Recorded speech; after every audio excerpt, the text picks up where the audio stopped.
Importance है भारत और भारत के लिए कितना इम्पोर्टेंट है यूएई। तो ये जो आप देख पा रहे गार्ड ऑफ ऑनर मिलना, ये इतना ऐसा नहीं है कि हर किसी को गार्ड ऑफ ऑनर से मिलता है या फिर क्राउन प्रिंस खुद मिलने आते हैं और कंपनी के सीईओ मिलने आए हैं। तो ये यहाँ पे भारत एक तरह से, जैसे मैंने कहा कि नॉलेज बेस्ड इकोनॉमी की तरफ बढ़ रहा है, यूएई भी नॉलेज बेस्ड इकोनॉमी की तरफ बढ़ रहा है। इससे पहले दोनों का जो इकोनॉमी है वो ऑयल बेस्ड या कोल बेस्ड है। जैसे भारत का जो इकोनॉमी है वो कोल बेस्ड इकोनॉमी है और यूएई का जो इकोनॉमी है वो यूएई का जो है वो ऑयल बेस्ड इकोनॉमी। तो कैसे ये दोनों कंट्रीज एक साथ मिलके डिसीजन ले और आगे बढ़े, तो वो एक बहुत अहम बात हो जाती है। तो कई दोनों देश उसमें काम कर रहे हैं और COP28 में आपने कहा कि यूएई की प्रेसिडेंसी भी है, सही है। और भारत जिस तरीके से उभरा है पिछले 4-5 सालों में ग्लोबल साउथ की आवाज बनके, और यूएई चाहता है कि वो आवाज उनके साथ भी वो खड़े हो और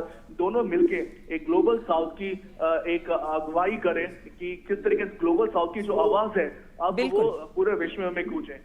बिल्कुल, और हमने देखा है, देखिए जलवायु परिवर्तन और ऐसे तमाम जो मुद्दे हैं, जो वैश्विक मुद्दे हैं, उन पर प्रधानमंत्री नरेंद्र मोदी की जो सोच है वो जग जाहिर है। और प्रधानमंत्री जिस तरह से जलवायु परिवर्तन और पर्यावरण संबंधी मुद्दों के लिए अपनी आवाज़ उठाते रहे हैं, प्रयास करते रहे हैं, वो जग जाहिर है। इस दौरे के दौरान भी जलवायु संबंधी कार्रवाई को तेज करने के बारे में, वैश्विक सहयोग को मजबूत बनाने के मुद्दे पर भी बातचीत होने की उम्मीद लगाई जा रही है।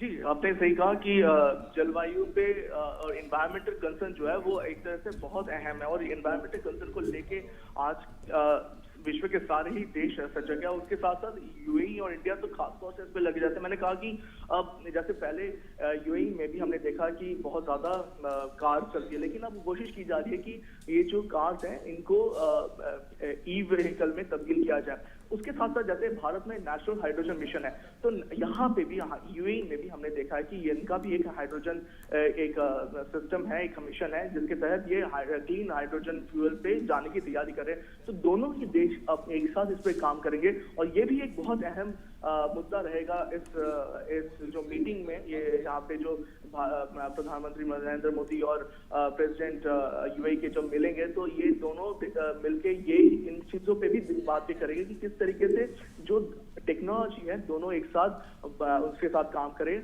और किस तरीके से दोनों ही देशों को लाभ मिले। क्योंकि आप समझ सकते हैं कि टेक्नोलॉजी जो है वो इम्पोर्टेंट है। अगर आप ग्रीन इकोनॉमी में जाना चाहते हैं तो टेक्नोलॉजी चाहिए। टेक्नोलॉजी ज्यादातर इस वक्त है west countries, west European countries या अमेरिका के पास। इतना आसान नहीं है उनसे टेक्नोलॉजी लेना, लेकिन जिस तरीके से यूएई आगे बढ़ा है टेक्नोलॉजी में और जिस तरीके से भारत अग्रणी रूप ले रहा है टेक्नोलॉजी में नेशनल हाइड्रोजन मिशन में, तो दोनों एक साथ मिलके एक नई दिशा दे सकते हैं इस हाइड्रोजन मिशन को और अपने देश को एक नए रास्ते पे ले जाने के लिए। बिल्कुल, टेक्नोलॉजी, तकनीक एक ऐसा क्षेत्र है जिसमें प्रधानमंत्री नरेंद्र मोदी का जो विजन है वो जो है जाहिर है नई तकनीक को किस प्रकार से अपनाया जाए और कैसे उसका विस्तार किया जाए, उसे लेकर लगातार प्रधानमंत्री नरेंद्र मोदी के प्रयास भी जो है देखने को मिलते हैं। भारत यूएई के एनर्जी के क्षेत्र में संबंधों को किस प्रकार से प्रगाढ़ता मिलेगी, किस प्रकार से और ज्यादा मजबूत होंगे, उस सिलसिले में भी बात होने की उम्मीद है। माफ कीजिए, मुझे लास्ट आपकी आवाज नहीं सुनाई दी, क्या कह रहे थे आप? मैं कह रही हूं कि तकनीक के क्षेत्र में जिस प्रकार प्रधानमंत्री नरेंद्र मोदी का विजन है वो जग जाहिर है। कई ऐसे क्षेत्र हैं जिसमें बातचीत होने की उम्मीद है, फिर चाहे वो रक्षा और सुरक्षा सहयोग हो, द्विपक्षीय संबंधों का एक मुख्य स्तंभ बनता जा रहा है। और प्रधानमंत्री नरेंद्र मोदी और जब शीर्ष नेतृत्व के बीच मुलाकात होगी तो कई ऐसे क्षेत्र, एनर्जी के क्षेत्र, कई ऐसे मुद्दों पर बातचीत होगी।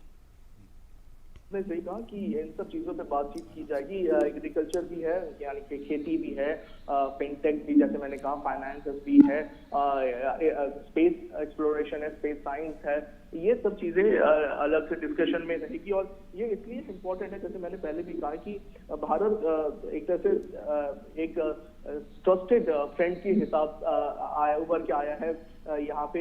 और ये जब जिस तरीके से आया है उससे देश को और यूएई दोनों को, भारत और यूएई दोनों को इससे फायदा मिलेगा, क्योंकि दोनों ही देशों में टेक्नोलॉजी अब धीरे धीरे आ रही है। जैसे मैंने पहले भी कहा कि भारत स्टार्टअप इकोसिस्टम में तीसरा सबसे बड़ा एक बन के उभरा है इकोसिस्टम के हिसाब से। और यूएई में भी हमने देखा है कि जिस तरीके से पूरा बैंकिंग सिस्टम या फाइनेंस सिस्टम इस तरह से उठ के आया, तो वो भी एक तरह से बहुत अहम भूमिका निभाता है। तो जब प्रधानमंत्री नरेंद्र मोदी और शेख मोहम्मद बिन जायद यूएई के जो है वो बात करेंगे, वो इन सब चीजों में बात करेंगे, ये ग्लोबल चैलेंजेस जो होंगे उन पे भी बात करेंगे।